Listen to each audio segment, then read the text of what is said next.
ईश्वर का न्याय। शिवगंज नाम के गांव में कृष्णा नाम का एक युवा लकड़हारा रहता था। जंगलों से वह लकड़ियां काटकर लाता और उन लकड़ियों को बेचकर जो धन प्राप्त होता उससे अपनी छोटी बहन रूपल और बीमार माँ का लालन पालन करता। उसकी बूढ़ी माँ अधिकतर बीमार रहती थी, इसलिए रूपल और कृष्णा मिलजुल कर घर का कामकाज कर लिया करते थे। यह देखकर बूढ़ी माँ सोचती थी, कितने बदनसीब हैं मेरे बच्चे, सारा दिन कामकाज में लगे रहते हैं। मैं अभागिन तो बीमार होकर चारपाई पे पड़ गई हूँ। अच्छी भली होती तो इनका थोड़ा हाथ बटाती। माँ की बीमारी ने कृष्णा और रूपल को समय से पहले ही समझदार बना दिया था। रूपल घर का सारा काम और माँ की देखभाल बड़ी ही लगन से करती थी। कृष्णा अपनी बहन रूपल को बहुत प्यार करता था। इसी प्रकार उनके दिन गुजर रहे थे। एक दिन जब कृष्णा जंगल से लकड़ी काटकर घर वापस लौटा, तब उसकी बहन ने कहा, भैया माँ की तबीयत अचानक बिगड़ गई है। कृष्णा झट से झोपड़ी के अंदर पहुंच गया। अचानक माँ ने आंखें खोली। दोनों बच्चों को उसने बड़े ही प्यार से देखा और फिर किसी तरह अपनी पीड़ा को दबाकर कर बोली, मेरे बच्चों, लगता है मेरा अंतिम समय आ गया है। कृष्णा बोला, ऐसा मत कहो माँ, तुम हमें छोड़कर कैसे जा सकती हो। माँ बोली, कृष्णा तू तो बहुत ही भोला है रे। अरे मरना जीना किसके वश में है। भगवान ही इस दुनिया में हमें भेजता है और जब ठीक समझता है वापस अपने पास बुला लेता है।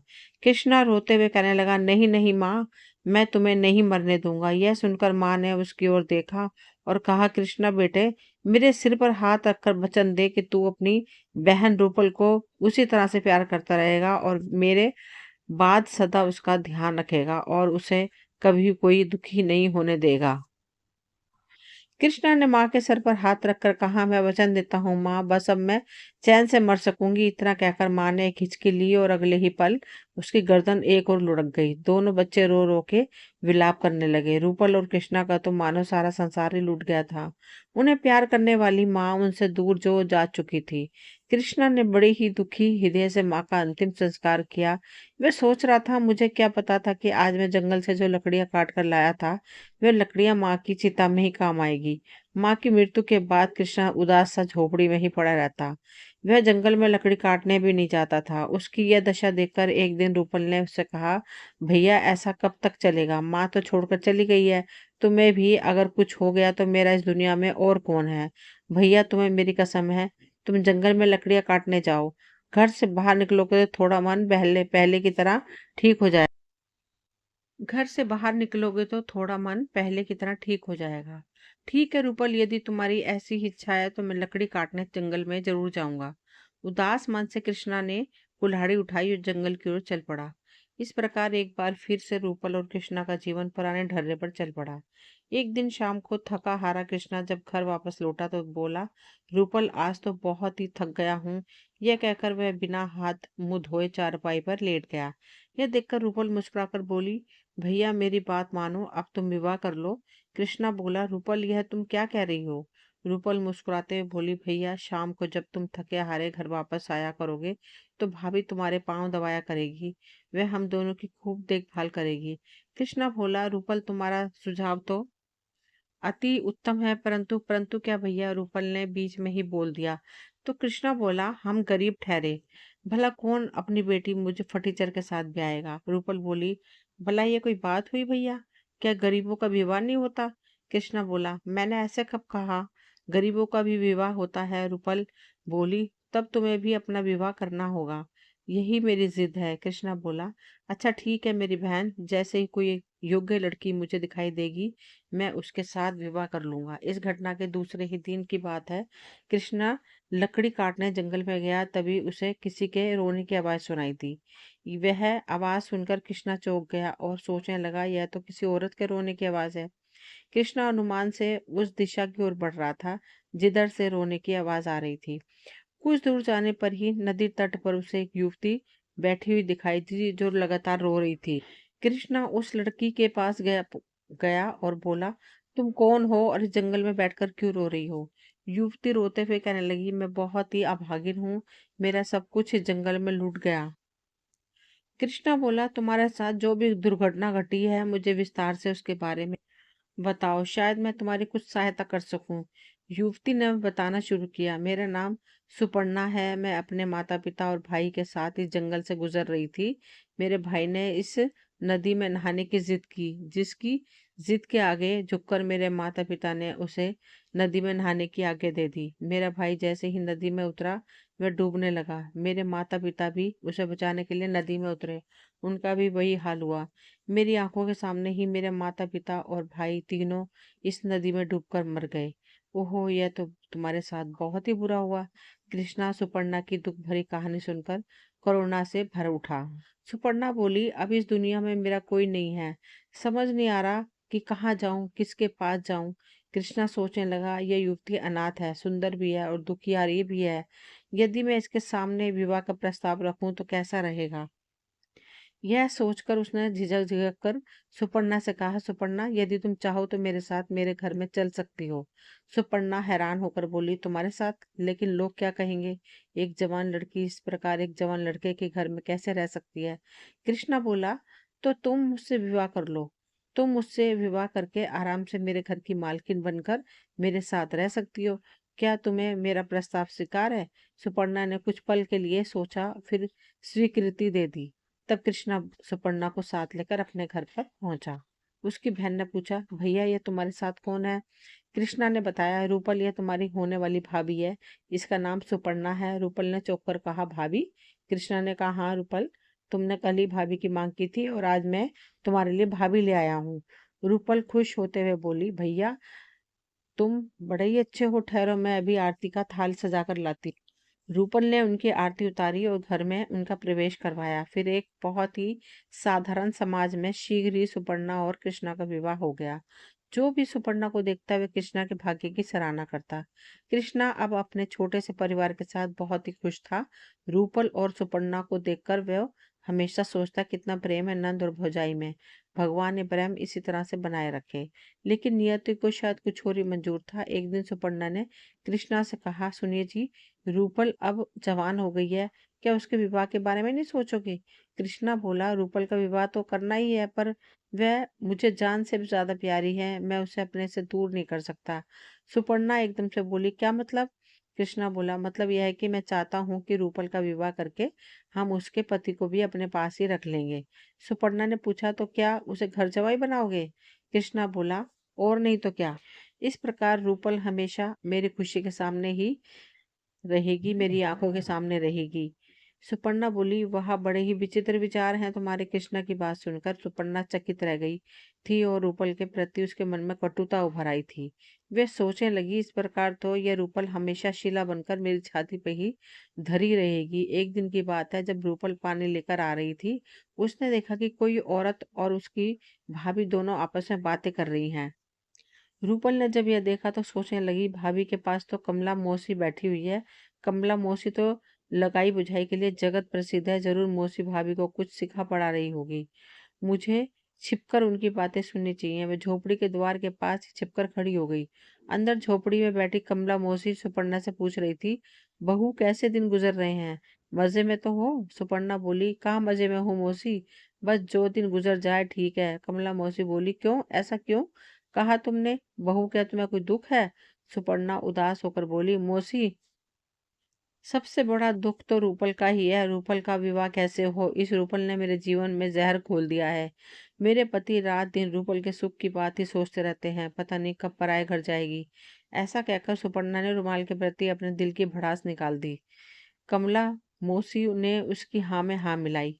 सो तो तुम ठीक कह रही हो बहू। रूपल अब बड़ी हो गई है। अब तो कृष्णा को उसका विवाह कर देना ही चाहिए। विवाह हो तो वह विदा ले होकर अपने घर जाए। सुपर्णा बोली, मेरे ऐसे भाग्य कहाँ मौसी, जो रूपल विदा होकर अपने घर में जाए। वह तो पत्थर बनकर हमेशा मेरी छाती पर ही धरी रहेगी। ये कहकर सुपर्णा ने रूपल के प्रति कृष्णा के विचारों के बारे में विस्तार पूर्वक कमला मौसी को बता दिया। सुपर्णा की सारी बात सुनकर कमला मौसी ने सहानुभूति से उसकी ओर देखा और कहा, बहू, कृष्णा तो तुम्हारे साथ बहुत ही ज्यादा अन्याय कर रहा है। सुपर्णा बोली, और नहीं तो क्या। कमला मौसी, रूपल तो मेरे लिए जी का जंजाल बनकर रह गई है। सुपर्णा का एक एक शब्द झोपड़ी के बाहर खड़ी हुई रूपल के कलेजे में तीर बनकर चुभ रहा था। वह सोचने लगी, तो सुपर्णा भाभी मुझे छाती पर रखा हुआ पत्थर समझती है। दुख के कारण वह स्तब्ध सी खड़ी रह गई। इस अवस्था में जो घड़ा उसने पकड़ रखा था वह छूट गया और धड़ाम की आवाज करता हुआ फूट गया। घड़े के टूटने की आवाज सुनकर सुपर्णा चौंक गई और बोली, कौन है झोपड़ी के बाहर? सुपर्णा का कथन सुनकर रूपल ने दुख से नजर झुकाते हुए कहा, और कोई नहीं भाभी, बाहर मैं हूँ, तुम्हारे जी का जंजाल। फिर रूपल सर झुकाए हुए उसके सामने आ गई। उसे देखकर एक क्षण के लिए सुपर्णा घबरा गई। फिर होठों पर फीकी मुस्कान लाते हुए बोली, क्या कहती हो रूपल? तुम भला मेरे जी का जंजाल कैसे हो सकती हो? तुम तो मेरी प्यारी प्यारी इकलौती ननंद हो। रूपल बोली, भाभी दिल में लगे घाव पर शब्दों की लिपापोती ना करो। बाहर खड़ी होकर मैंने तुम्हारे और कमला मौसी के बीच हुए सारे वार्तालाप को सुन लिया है। मैं जान गई हूँ मेरे प्रति तुम्हारे विचार कैसे हैं। मैं किसी के दिल पर बोझ बनकर नहीं रहना चाहती हूँ। तुम्हारा घर परिवार तुम्हें ही मुबारक हो। अब मैं इस घर में एक पल के लिए भी नहीं रहूंगी। सुपर्णा बोली, कहाँ जाओगी तुम? रूपल बोली, कहीं भी भाभी, दुनिया बहुत बड़ी है, कहीं ना कहीं मुझे सर छुपाने की जगह मिल ही जाएगी। ये सुनकर सुपर्णा बोली, ऐसी बात तो कल की जाती है, आज ही चली जाओ, मैं तुम्हें रोकूंगी नहीं। है सुनकर रूपल की आंखों में आंसू भर आए। उसने एक नजर झोपड़ी को चारों ओर से देखा, फिर तेजी से मुड़कर झोपड़ी से बाहर निकल गई। ये देखकर मौसी बोली, भगवान ने तेरी सुन ली रूपल, खुद ही घर छोड़कर चली जा रही है। सुपर्णा बोली, मौसी आज मैं बहुत ही खुश हूँ, अब सारे घर में मेरा ही राज होगा। इधर रूपल चलती गई, उसके पीछे गांव पर गांव छूटते गए। वह रूपल के पांव नहीं रुके। वह सोचती, सब झूठ है इस दुनिया में, कोई किसी का नहीं होता, सब रिश्ते नाते झूठे हैं। दूसरी ओर शाम को कृष्णा जंगल से अपने घर पहुंचा और बोला, सुपर्णा रूपल कहीं दिखाई नहीं दे रही है, कहाँ गई है? सुपर्णा बोली, ननंद जी तो इसी प्रकार गांव में घूमती रहती है, घर के काम में तो उनका मन लगता ही नहीं है। उनका कहीं कोई ठोर ठिकाना हो तो मैं बताऊं? पत्नी के स्वर में कटुता को कृष्णा ने पहचान लिया। उसने सुपर्णा को तीखी नजरों से देखते हुए कहा, सुपर्णा क्या कह रही हो? जल्दी बताओ, रूपल कहाँ है? सुपर्णा बोली, रूपल घर छोड़कर चली गई है। कृष्णा पर तो मानो वज्रपात हो गया हो। वह बोला, क्या कहा? रूपल घर छोड़ के चली गई है, लेकिन क्यों? तब सुपर्णा ने कृष्णा को रूपल के जाने की घटना बता दी। सारी बात सुनकर कृष्णा ने घृणा से सुपर्णा की ओर देखा और कहा, सुपर्णा तूने मेरी भोली भाली बहन को घर से निकाला है, तू बड़ी ही एहसान फरामोश है। रूपल ने आरती के थाल के साथ तेरा स्वागत किया था, उसी को तूने घर से निकाल दिया। ऐसा करके तूने मेरे स्वर्गीय माँ की आत्मा को बड़ा ही दुख पहुंचाया है। अब संभाल अपना घर, मैं रूपल को ढूंढने जा रहा हूँ।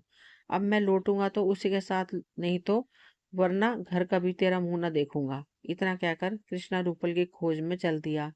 वह उस दिशा में चलने लगा जिस दिशा में उसकी बहन गई थी। इधर जब रूपल लगातार चलती हुई वन में एक आश्रम के समीप पहुंची तो अचानक उसका सर चकराया और वह भूमि पर गिरकर मूर्छित हो गई।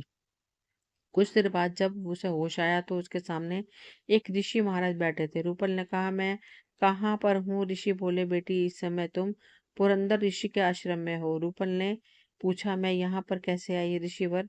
ऋषि ने बताया, बेटी तुम हमारे आश्रम के बाहर बेहोश होकर गिर पड़ी थी, हम तुम्हें उठाकर यहाँ पर लेकर आए हैं। रूपल दुखी मन से बोली, आप मुझे यहाँ पर क्यों लेकर आए हैं? मुझे अकेली जंगली जानवरों के भरोसे ही छोड़ दिया होता। ऋषि बोले, क्या कहती हो बेटी? तुम्हें मरने के लिए जंगली जानवरों के भरोसे पर छोड़ देता? रूपल बोली, हाँ ऋषिवर, अब मेरे जीवन में रखा ही क्या है, मुझे जीने की कोई लालसा नहीं है। ऋषि बोले, लगता है बेटी तू दुख की मारी हुई है, मुझे अपनी पूरी कहानी सुनाओ ताकि मैं उस कारण को जान सकूं जिसकी वजह से तुम्हारे मन में जीवन के प्रति अरुचि उत्पन्न हो गई है। तब रूपल ने पुरंदर ऋषि को अपने विषय में सारी बातें विस्तार पूर्वक बता दी। रूपल के विषय में सब कुछ जानने के पश्चात पुरंदर ऋषि ने उससे कहा, बेटी तुम्हारी भाभी से सुपर्णा ने तुम्हारे साथ बहुत ही अन्याय किया है, परंतु इसका मतलब यह नहीं कि तुम अपने जीवन में आई कठिनाइयों से हार मान लो। रूपल रोते हुए बोली, तो आप ही बताइए ऋषिवर, इस विशाल दुनिया में मैं कहाँ पर जाऊं? ऋषि ने कहा, बेटी तुम्हें कहीं जाने की आवश्यकता नहीं है, आज से मेरी बेटी बनकर तुम इसी आश्रम में रहोगी। इधर कृष्णा रूपल की खोज में गांव गांव भटकता रहा, उधर रूपल आश्रम में रहकर जीवन गुजारने लगी। वे आश्रम की साफ सफाई करती, पूजा अर्चना के लिए वन में जाकर फूल तोड़कर लाती, वे सरोवर से जल भरकर लाती। अब यही उसकी दिनचर्या थी। एक दिन जब वह सरोवर से पानी ले रही थी तभी उसे एक आवाज सुनाई दी, रूपल और ऊपर। रूपल ने तत्काली पलटकर पीछे की ओर देखा और बोली, भैया तुम?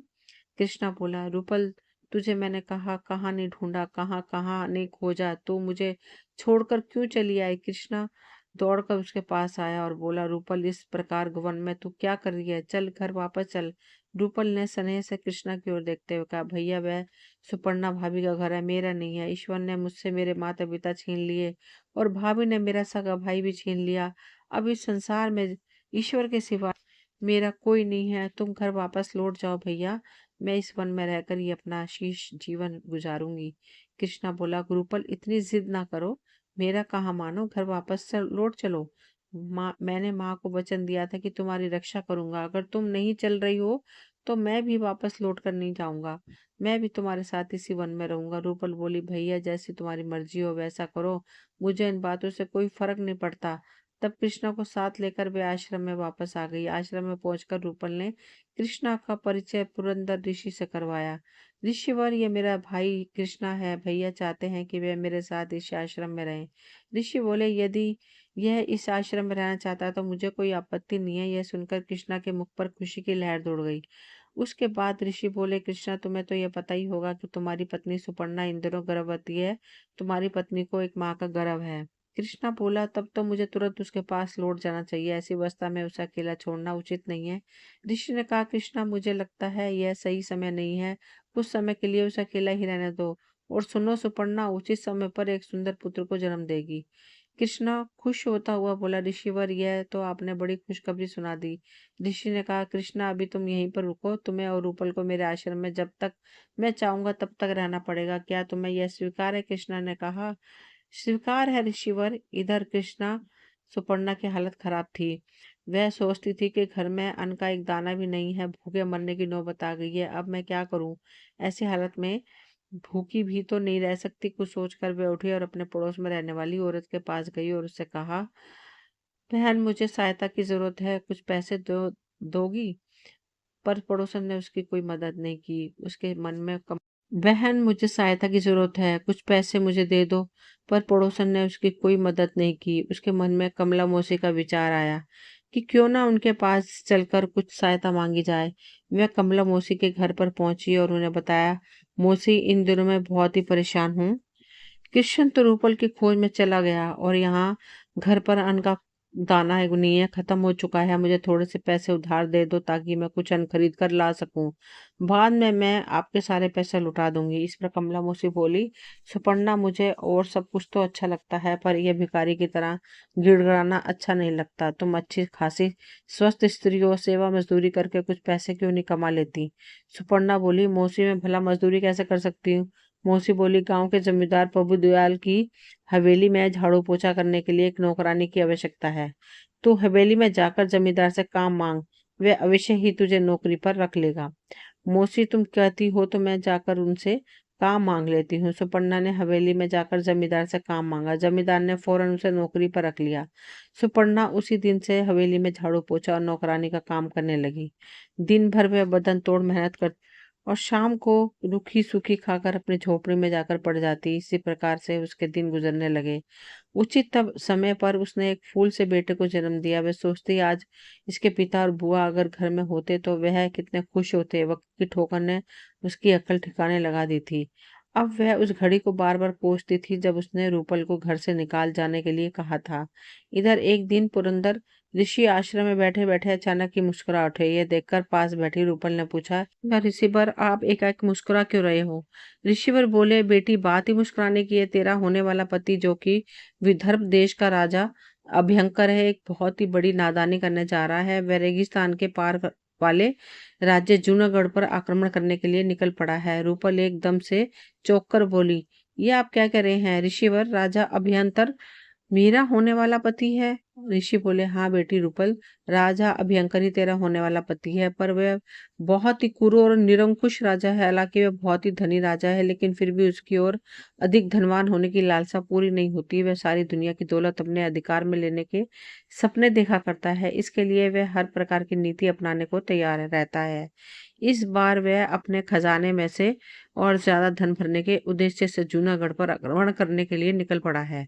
रूपल ने तो ऐसे नीच राजा से मेरा विवाह होगा? ऋषि बोले, हाँ बेटी, विधाता ने तेरे भाग्य में ऐसे ही लिखा है, लेकिन तू चाहे तो होने वाले पति के स्वभाव को बदल सकती है। रूपल ने पूछा, वह कैसे ऋषिवर?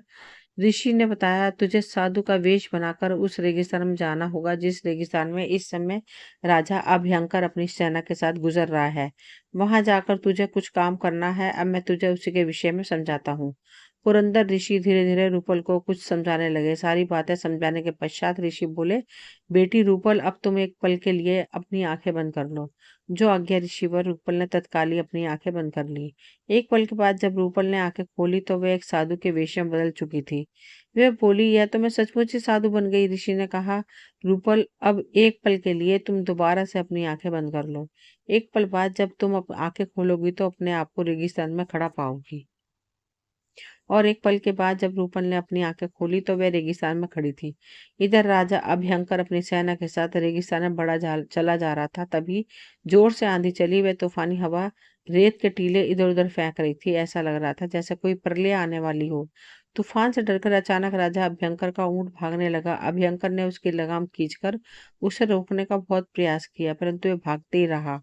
बहुत देर तक वह इसी तरह भागता रहा। जब तूफान कुछ रुका तो वह भी रुक गया। उसे दूर दूर तक रेत नजर आ रही थी। सैनिक भी उसके पीछे छूट चुके थे। उसे दिशा भ्रम हो गया था। वह समझ नहीं पा रहा था कि ऊंट को किस दिशा की ओर ले जाए। बहुत देर तक वह इसी प्रकार भागता रहा और भूख प्यास के कारण वह बेहाल हो रहा था। जैसे जैसे सूरज चढ़ रहा था उसकी प्यास बढ़ती जा रही थी। चिलचिलाती धूप में उसका गला सूख रहा था और गले में कांटे से चुभ रहे थे। वह सोचने लगा, यदि मुझे कुछ देर तक और पानी नहीं मिला तो मैं प्यास के कारण तड़प कर मर जाऊंगा। तभी उसकी नजर रेगिस्तान में आते हुए एक साधु पे पड़ी। वह सोचने लगा, तपते रेगिस्तान में साधु। साधु जब पास आ गया तब राजा ने बोला, बाबा, मैं विदर्भ देश का राजा अभयंकर हूँ। इस रेगिस्तान में रास्ता भटक गया हूँ। साधु बोले, वही राजा अभयंकर जिसकी धन दौलत की भूख कभी मिटती ही नहीं। अभयंकर शर्मिंदा भरे स्वर में बोला, जी साधु बाबा, इस समय मैं मुसीबत में हूँ। प्यास के कारण मेरा गला सूख रहा है। क्या आप मुझे इसी जगह बता सकते हैं जहाँ मुझे पानी पीने को मिल जाए? पानी तो मेरे कमंडल में ही है। वैसे यहाँ कोसों दूर तक पानी का नामो निशान नहीं है। अभयंकर बोला, साधु बाबा, मेहरबानी करके आप मुझे थोड़ा सा पानी पिलाकर मेरी जान बचाइए। मैं आपका ये एहसान कभी नहीं भूलूंगा। साधु बोले, इस रेगिस्तान में पानी की एक बूंद बहुत ही कीमती है। ये पानी मैं तुम्हें यूं ही नहीं पिला सकता। पहले यह बताओ कि पानी के बदले में तुम मुझे क्या दोगे? अभयंकर बोला, इस समय तो मेरे पास यह ऊंट और हीरे मोती के कुछ आभूषण हैं। यह सब मैं आपको दे दूंगा। बस आप जल्दी से पानी पिलाइए, मेरी जान बचाइए। साधु बोले, बस इतनी ही कीमत दोगे इस पानी की? अभयंकर बोला, इस समय मेरे पास और कुछ भी नहीं है। हाँ, विदर्भ पहुंचकर आप जो चाहोगे मैं दे दूंगा। तो सुनो, मुझे इस प्यास बुझाने के बदले में तुम्हारा राज्य खजाना चाहिए। कहो, मंजूर है? साधु की बात सुनकर राजा कुछ पल के लिए सोच में पड़ गया, परंतु उसे प्यास के कारण मौत मंजूर नहीं थी। इसलिए वह बोला, ठीक है, मैं सब कुछ आपको सौंपने को तैयार हूँ। तब साधु ने मुस्कुराकर पानी का कमंडल अभयंकर को दे दिया। राजा अभयंकर घटाघट पानी पीने लगा। पानी बहुत ही ठंडा और मीठा था। उसे पीकर अभयंकर ने तृप्ति की सांस ली। पानी पीने के बाद वह साधु से बोला, आपके कमंडल का पानी पानी नहीं अमृत है। इसे पीकर मेरी जान में जान आ गई है। मैं आपका बहुत बहुत धन्यवाद देता हूँ। साधु बाबा। यह शब्द सुनकर साधु को क्रोध आ गया। वे बोले, साधु, अब मैं नहीं, तुम हो अभयंकर। मैं अब विदर्भ का राजा हूँ। विदर्भ के राजा को साधु कहने की गुस्ताखी तुमने कैसे की? अरे साधु तो तुम हो, तुम्हारे पास अब एक भी कौड़ी नहीं रही। अभयंकर बोला, आप इस मूर्ख को क्षमा करें। सचमुच मुझसे बहुत बड़ी गलती हो गई है। आप ठीक कहते हैं, मैं सचमुच साधु हूँ और आप राजा हैं। साधु हंसने लगा। अभयंकर हैरानी से उसकी ओर देखकर बोला, इस उजाड़ रेगिस्तान में आपको हंसने की भला कौन सी बात मिल गई? साधु बोले, मैं तो तुम पर ही हंस रहा हूँ। तुमने धन दौलत सोना चांदी महल इन सबके पीछे अपना दीन ईमान छोड़ दिया था। हजारों लोगों का खून बहाया, अपनी प्रजा पर अत्याचार किया, तब जाकर यह दौलत इकट्ठी हुई। पर इस दौलत की कीमत आखिर क्या निकली? दो चुल्लू पानी? क्या इसलिए तुमने लूटपाट मचाई थी? क्या इसलिए तुमने प्रजा पर अत्याचार किए थे? साधु की बातें सुनकर अभयंकर पत्थर के बुत की तरह खड़ा रह गया। उसका दिमाग चकराने लगा। वह सोचने लगा, साधु महाराज सच ही तो कह रहे हैं। उसका मन पश्चाताप से भर उठा। मैं शर्मिंदा होकर साधु से बोला, आपने मेरी आंखें खोल दी। साधु बोले, राजन, तुम अब भी विदर्भ के राजा हो। जाओ, वापस जाकर अपनी प्रजा के दुख दर्द जानने की कोशिश करो। लोगों की भलाई में बाकी दिन गुजारो। उस दौलत को खजाने की अंधेरी कोठरी में बंद न रखो, बल्कि अच्छे कार्यों में इन्हें लगाओ, यही तुम्हारा प्रायश्चित होगा। अभयंकर बोला, ठीक है साधु बाबा, आप जो कहेंगे मैं वही करूंगा। तभी उसके सैनिक उसे ढूंढते हुए वहां पर आ गए।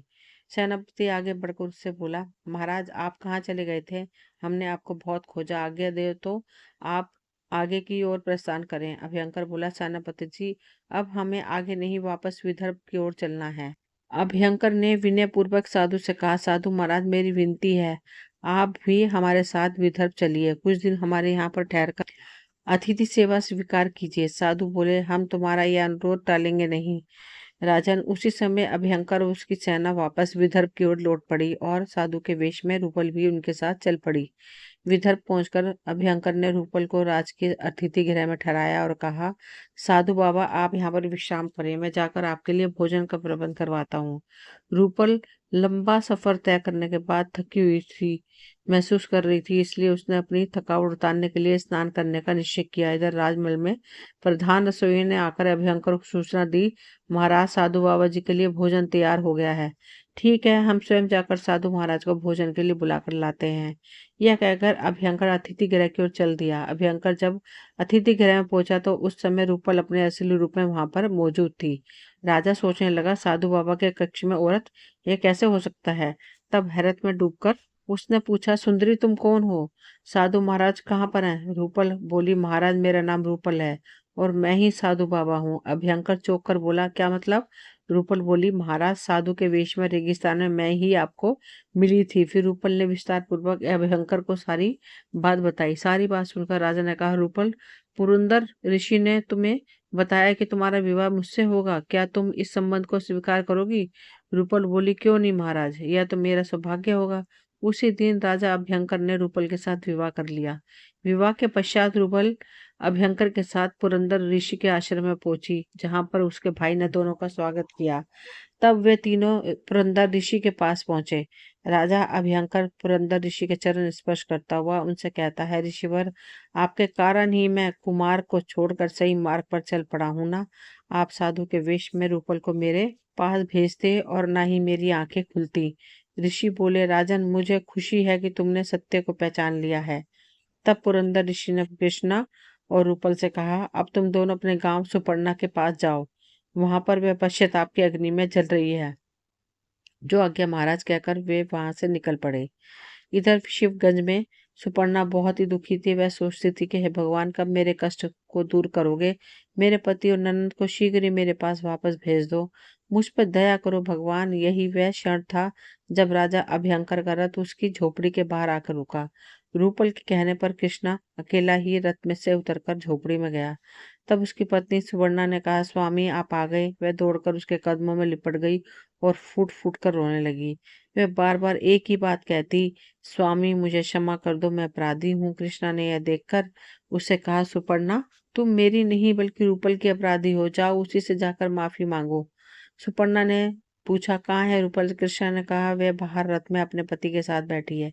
रथ के पास पहुंचकर हाथ जोड़कर वे रूपल से बोली, रूपल मुझे क्षमा कर दो, मैंने तुम्हें बहुत ही कटु वचन कहे थे। रूपल बोली, भाभी, मुझे तुमसे कोई शिकायत नहीं है, वह सब भक्त वक्त का खेल था। सुपर्णा आदर सहित अभयंकर रूपल को झोपड़ी में ले गई। झोपड़ी में जाकर जो भी रखा वो सूखा था, उन्हें बड़े ही प्रेम के साथ खिलाया। तब रूपल कृष्णा व सुपर्णा से बोली, अब मैं तुम दोनों को इस झोपड़ी में नहीं रहने दूंगी, तुम्हें मेरे साथ विदर्भ चलना होगा। कृष्णा और सुपर्णा ने रूपल का यह प्रस्ताव बड़ी खुशी से मान लिया और वे सभी एक सुखी परिवार की तरह रहने लगे। दोस्तों, ये कहानी यहीं तक थी। मुझे उम्मीद है आपको पसंद आई होगी। अगर पसंद आई हो तो प्लीज़ लाइक शेयर सब्सक्राइब करें, ताकि वीडियो की नोटिफिकेशन समय समय पर आपको मिलती रहे। मिलती हूँ अगली वीडियो में, तब तक के लिए थैंक यू।